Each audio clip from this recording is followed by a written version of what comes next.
নমস্কার বন্ধুরা, moms magic কিচেনে আমার পুরনো এবং নতুন সমস্ত বন্ধুদের স্বাগত জানিয়ে আরও একটি নতুন ভিডিও শুরু করছি। আজ আমি আপনাদের সঙ্গে শেয়ার করব অসম্ভব স্বাদের একটি হাতে মাখা সবজির রেসিপি, যেটার কোনো তুলনা নেই স্বাদের। দেখতে থাকুন আমি কিভাবে সবজিটা করব। আমি প্রসেসটা পরপর আপনাদের দেখাবো। এখানে আমি কিছু সবজি নিয়ে নিয়েছি, দেখে বুঝতে পারছেন হয়তো। আলু নিয়েছি সরু সরু লম্বা করে কেটে, টমেটো নিয়েছি, পেঁয়াজ নিয়েছি, আর নিয়েছি খুব ছোট ছোট করে কেটে চিচিঙ্গে।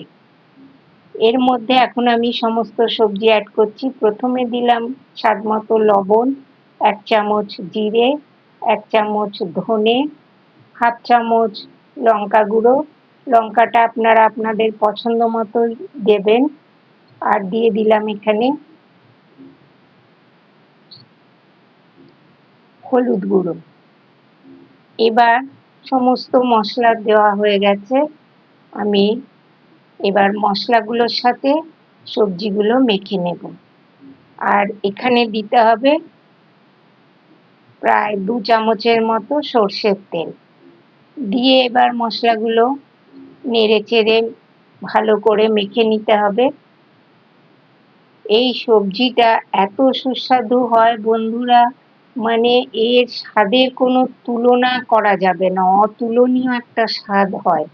অথচ চটজলদি হয়ে যাবে, খুব সহজে হয়ে যাবে, ঘরে থাকা সামান্য উপকরণ দিয়ে আপনারা করে ফেলতে পারবেন। শুধু ভিডিওটা শেষ পর্যন্ত দেখতে থাকুন, তাহলেই বুঝতে পারবেন আমি কিভাবে রেসিপিটা তৈরি করছি। এখন আমি এখানে চিংড়ি মাছগুলো নুন হলুদ দিয়ে মেখে রেখেছিলাম, সেগুলো দিয়ে আবার একসঙ্গে একটু মিশিয়ে নিচ্ছি।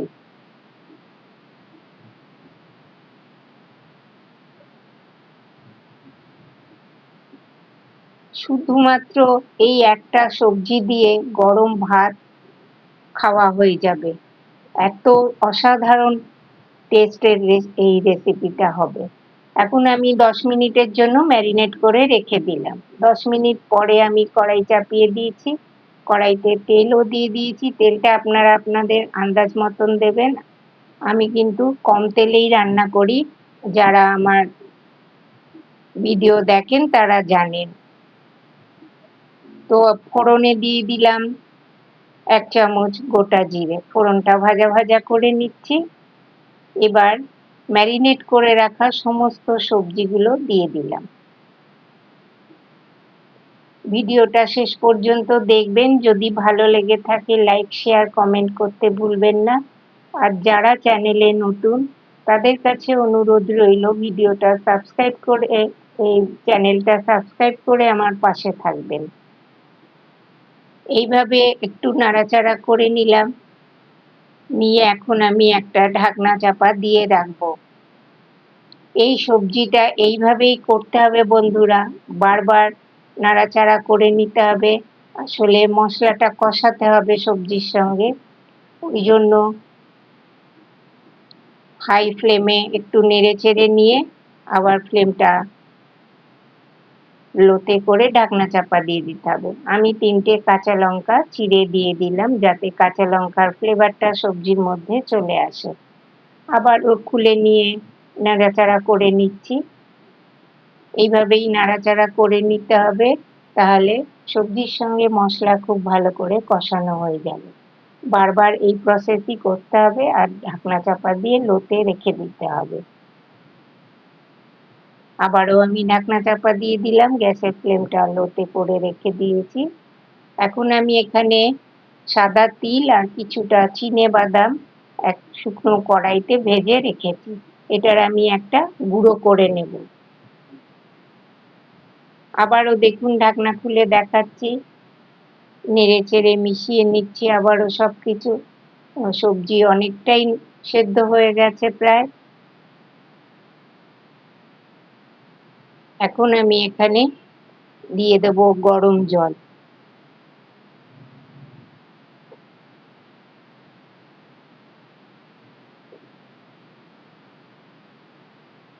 এইভাবে একবার বাড়িতে করে দেখবেন বন্ধুরা, আপনারা বুঝতে পারবেন। তাহলে একমাত্র বাড়িতে করলেই বুঝতে পারবেন এই রেসিপিটার কি স্বাদ হয়।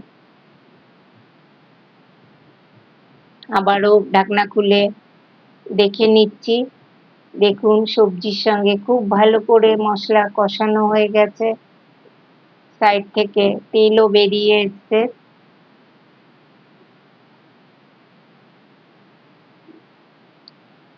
এখন আমি এখানে গরম করে রাখা জল দিচ্ছি, ঠান্ডা জল দেব না, আর জল দেব খুবই সামান্য। সবজি অনেকাংশেই সেদ্ধ হয়ে গেছে, যেটুকু জল দেবার প্রয়োজন সেটুকু বুঝে দিতে হবে আন্দাজ করে,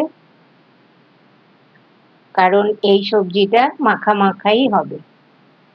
আবার কিছুক্ষণের জন্য ঢাকনা চাপা দিয়ে দিলাম।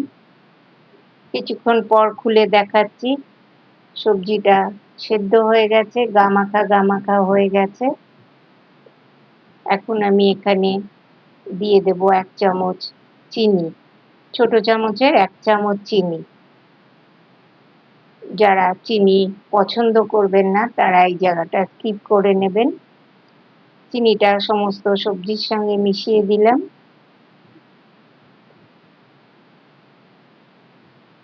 এখন দেব সাদা তিল আর চিনেবাদাম গুঁড়ো করে রাখা, তবে আমি কিন্তু ফাইন পেস্ট করিনি, মিহি করে গুঁড়ো করিনি। বাদামের দানা দানা থাকবে, সেইভাবে গুঁড়ো করলেই এর টেস্ট আসল আসবে। এই দুটো জিনিস কিন্তু অবশ্যই দেবেন, তাহলেই এই সবজিটার টেস্ট দ্বিগুণ বেড়ে যাবে। সমস্ত কিছু মিশিয়ে নিলাম।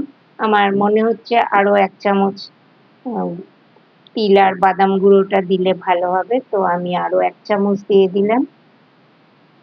এইভাবেই আপনারাও করবেন, বাড়িতে একবার করবেন, দেখবেন এটা এত কম সময়ে হয়ে যাবে, অথচ এত সুস্বাদু, বাড়ির সবাই খুব খেতে পছন্দ করবে।